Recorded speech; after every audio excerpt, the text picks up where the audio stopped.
Coming up in Centre Circle, meet the face behind the marketing team of the JFF. 5 months after the final and still no money for the champions of the St. Anne Major League. And it's archive time as Arnett Gardens faces Constant Spring.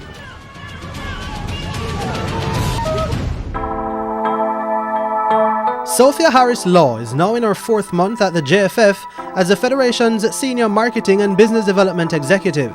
Centre Circle checked in to find out more about the former Immaculate High, University of the West Indies and University of Miami student to find out more about her and how things have gone over that period of time. I've been working since in my early 20s. I've worked in hardware, I've worked in cement. I've always liked challenging industries and I've always liked to work in areas I've never worked in before. And I think that's what brought me here to the JFF. I've never been in football before. I've worked peripherally with sports, being in lubricants with motorsports, but never fully engaged in sports, so I would go to all the rallies because, work obligations. I've always loved football though. I don't follow it throughout the year. Well, now I have to, but I never used to, but I was always a World Cup fan, I love my national teams, and my other team was Germany. I have a respect for the discipline, the focus, the efficient execution of their play, and so, I've always loved football. I've always been in sports. I love golf also, Cricket I do love as well. I have a bachelor's in science in business management from UWI, and I have an MBA master's in business administration focusing in marketing and e-commerce, electronic commerce, which is digital, from the University of Miami. So I'm right on track. I'm a mom of 2 beautiful children that are my light and my life, I'm so blessed to be their mom. I'm going to get emotional if I talk about my kids, but I love them dearly and they make me so proud. Marketing Jamaica's football is a challenge for Harris Law, but a challenge she welcomes. You have to really have your eye on the ball, so to speak. You have to be monitoring club level, parish level, and this scouting process to work with the technical team and the president in how they nurture and find the best talent island-wide and feeds into the national program and market it and position it in a way that the world sees that the JFF is focused on nurturing the best talent and bringing the best talent to the global forum. Football is the king of sports in Jamaica, and so, when you have such a passion for a sport and you have a governing body that has to oversee the development of the talent island-wide, you have no idea of how complex the structure is until you're in the system. And I've found that having been in the system now for 4 months, I have a whole new respect and appreciation for football. And not competing for a place at the 2018 World Cup doesn't make things easy for the marketing team, but help could be on its way. The technical team is working on revamping its technical program to really really focus on nurturing the best football talent the island has to offer.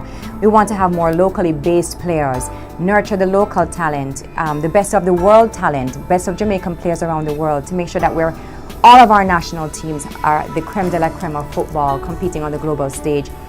We have yet to see who our future football director might be, or future head coach, because all the positions now are interim. And as you know, we have our new president, President Ricketts, and we're not quite sure what direction he has in mind for the technical program, but we're very hopeful that he's focused on bringing the best talent to the world. It is my hope that we're going to have more home games here. I've pled my case to the president. We need more home games. We need to have more games at the National Stadium, played locally where we can engage our local fans, because home is where the heart is. And until we have the passion and the commitment and the engagement from our local fans and sponsors, where they can see their brands being showcased locally, every month, every few months, they can show it and support their teams in their national colors. Until we're at that place, there's very little value, but there's still value. And she admits that the sponsors do ask about the lack of home matches. Everybody wants to have games here where they can brand, they can turn out and support themselves. But you're not going to get the kind of support from Jamaicans and Jamaican brands than if you're here. But playing away from home for the Reggae Boys can also mean they're taking what comes instead of what they want financially. You're in a better bargaining position when you're winning and when you qualified for the World Cup, or when you're winning all the medals and the trophies. So we have struggled with the consistency of our performance, and as such, you know, you're not really in a position to attract the best teams to play against, which is difficult for marketing, you know. It's easier to market games against top tier teams. So, for example, you know, the Saudi team has qualified for the World Cup, so that's an attractive game. It's easier to market, but it would be even easier to market if it was a home game. So there are challenges. If we were performing more consistently, things would be better. But while the JFF can still get funding for men's teams, it's just not the same for the women's game. The women have definitely gotten the short end of the stick, you know. The female athletes that we have here playing football don't get the same level. It's not an equitable level of support or attention. They don't have the same resources as the male players, and I'm not quite sure why, because football is football. And in my opinion, they're just as talented and train just as hard as the boys. And the direction that football is taking globally is giving equitable exposure, attention and resources to women's football. So any country that's not aligned with that trend is going to be left behind. The JFF has taken a position where it's going to put a greater focus and has shown that it is placing a greater focus on women's football development in Jamaica. And we're going to be having a series of events throughout the next maybe 36 months that will showcase that fact. It's part of my strategy to approach those more female-friendly and more female-friendly products and companies that have women's initiatives and that sort of thing. So it is in my agenda to do that, and I have begun reaching out to them. However, you know, there is a perception that needs to be adjusted that men's football is football and women's football is a watered-down version. And so what I'm doing is laying the foundation for repositioning women's football as football. The image of the women's football is not where it needs to be in order for sponsors to be flocking it like they do the men's sport. So I'm working on repositioning that for next year. However, we're not abandoning the female clubs, the female athletes this year. We're going to be hosting some sort of event this year that's going to showcase the best talent in women's football. I can't disclose to you what that is yet because it is still being debated by the clubs, the final details of it. But there will be something. We're not going to let a year go by where we don't give the girls a chance to play and show Jamaica that we're serious about supporting our female athletes and giving them an opportunity to show that they're good ballers.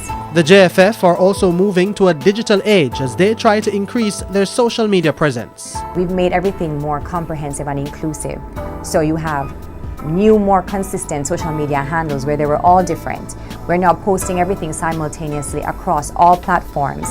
But you're going to see a significant improvement by the end of October when we launch our new digital platform, where you're going to see the look and the feel be upgraded to a level that has not been seen by the GFF before. People are starting to see the changes that I've implemented, but it's going to be much more apparent after. The quality of the coverage and the footage is going to be so much more significant. We have Instagram, Facebook, Twitter, that's JFF_football. We are rebuilding our website, which is going to be jff.live. We have an in-house studio that we're launching shortly, which is JFF Live Studio.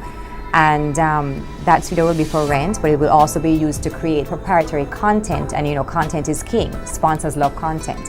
So that's going to give us a tremendous advantage. We're launching a JFF Reggae Football app, and that's going to be a value for sponsors as well.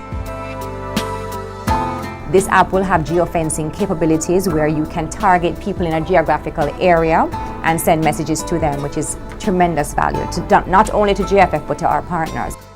We're moving along where the world is trending, and the more you give people an opportunity to view things on their own agenda in a manner that they are comfortable with, because people want to do things how they want to do it these days. You can't fight that. That's the way that the world is working.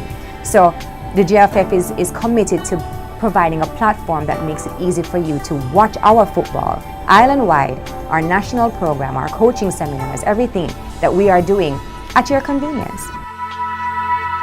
Still to come, no money for the champions of the St. Anne Major League. And we take you back to 2001 when Arnett Gardens took on Constant Spring.